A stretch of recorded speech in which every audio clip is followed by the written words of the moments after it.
So onto the building side.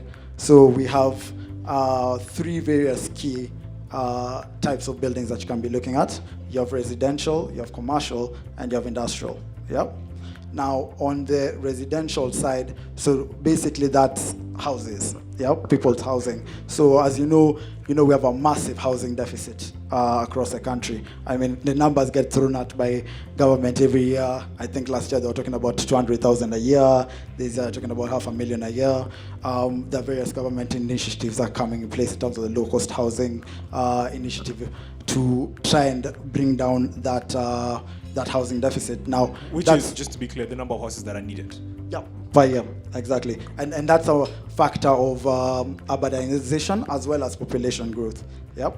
Where obviously people need houses to live in. Yep. So in that sort of spectrum, you're looking at a potential rental yield of about 5%, as stated previously, as well as capital appreciation depending on where you're located. Yeah.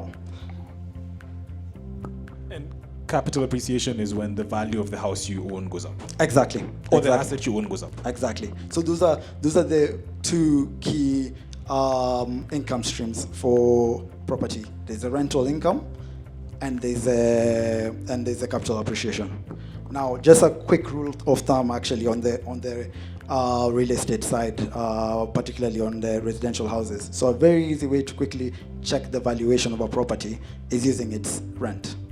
So if a house, the rent is 5,000, yeah, the quickest way to see whether it's actually well priced is multiply by 200.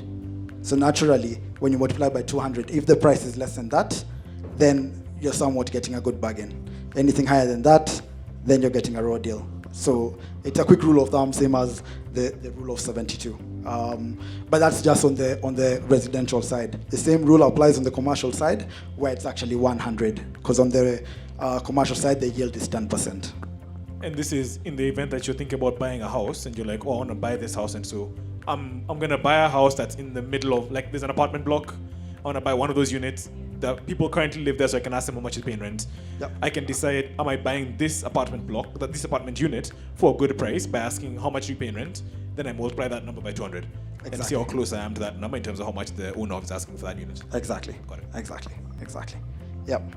So on the same sort of thought for how to look at the real estate investments on the commercial side, what's really important is you need to look at it as more so from a business perspective. A lot of people look at real estate as just buy and hold. On the commercial side, you're looking at what are the amenities nearby, what is attracting people to this property, what is my competition doing. So it's crucial to look at it from more business element, such as what Valo's talking about when you're running a business, unlike when you're buying a land, it's just buying land. There's no actual competition or any other business-like elements to it. And so this is in case I'm thinking about buying a unit that I want to rent to companies to come rent. So for example, I want to build a block and then companies come and rent there, like an office block. Then I need to ask myself, am I close to other amenities like roads? Yeah. How good is electricity in this area? Are there blackouts all the time? Stuff like that, because that's what businesses care about. Spot on, exactly.